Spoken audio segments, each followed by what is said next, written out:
எனக்கு பிடிக்காது பிக்னி. ஸோ நான் ஷோ டைமில் மட்டும்தான் போடுவேன். ஸோ அதுக்கு வெளியே வந்து ஃபோட்டோ கூட நான் பிடிக்க மாட்டேன் பிக்னியில்.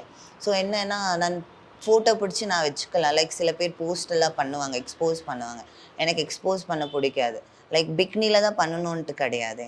லைக் நார்மல் ட்ரெஸ்ஸில் தெரியுதுல்ல, இப்போ நான் இந்த ட்ரெஸ்ஸில் இருக்கும் போதே இந்த மசில் எல்லாம் அவங்களுக்கு தெரியுது. ஸோ பிக்னியில் தான் எக்ஸ்போஸ் பண்ணணுன்ட்டு கிடையாது.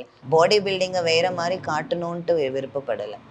ஸோ அதனால் இந்த மாதிரி எக்ஸ்போஸ் பண்ணணும், ஓகே வேறு ட்ரெடிஷ்னல் வேல ஸோ பண்ணணுன்ட்டு எனக்கு ரொம்ப ஆசை. பட் லைக் யூ செட் உங்களுக்கு அது கம்ஃபர்டபுள் கிடையாது. பட் அந்த ஒரு டிமாண்ட் இருக்கு அந்த ஸ்டேஜ் மேல. ஆமாம். அப்போ எப்படி இருக்கும் உங்களோட தாட் ப்ராசஸ்? நமக்கு இது பிடிக்காது, ஆனாலும் நம்ம ஸ்போர்ட்காக பண்ணோம். ஷோன்ற போது எல்லா பாடி பில்டர்ஸ் தான் இருப்பாங்க. வேறு பீப்புள் எல்லாம் யாரும் இருக்க மாட்டாங்க. அவுட் சைட் பீப்புள்ஸ் இருக்க மாட்டாங்க. எல்லா பாடி பில்டர்ஸ் தான் இருப்பாங்க, ஜட்ஜஸ் இருப்பாங்க. ஸோ ஜட்ஜஸ் இருக்கிறதே வந்து ஸ்கோரிங் அந்த மாதிரி பண்ணி தான்.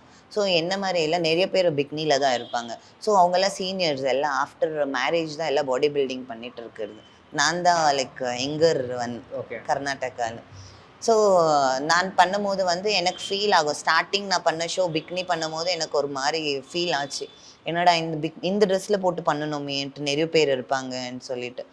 ஸோ அதுக்கப்புறம் என் ஃப்ரெண்ட்ஸ் என் கூட இருப்பாங்க இல்லையா, ஸோ அவங்க இன்னும் எல்லாம் போய் பண்ணு, நீ யாரையும் பார்க்காத, ஜட்ஜை மட்டும் பாரு, ஜட்ஜை பார்த்துட்டு போஸ்ட் பண்ணிட்டு வந்துடு, நீ அதெல்லாம் கவலைப்படாத. வேறவங்க வர தாட்டே வேற இருக்கும். பிக்னி ட்ரெஸ் பார்க்கலான்ட்டு அங்கே வந்து அவங்களுக்கு அந்த தாட்டே போயிடும். எல்லாம் மென்ஸ் மாதிரி தானே இருப்பாங்க, அதில் பார்க்க இன்னுமே இருக்காது இல்லையா. ஸோ டோட்டலாக சேஞ்ச் ஆகிடும். அவங்க வந்து இது தாட்டே கம்ப்ளீட்டாக சேஞ்ச் ஆகிட்டு இருக்கும். அக்ஷய திருதிக்கு பிரின்ஸ் ஜுவல்லரியில நீங்க வாங்கும் ஒவ்வொரு 8 கிராம் தங்க நகைக்கும் 2000 மதிப்பிலான தங்கம் இலவசம். வெறும் 1000 ரூபாய் செலுத்தி இன்னைக்கே கோல்ட் ரேட்டை லாக் பண்ணுங்க.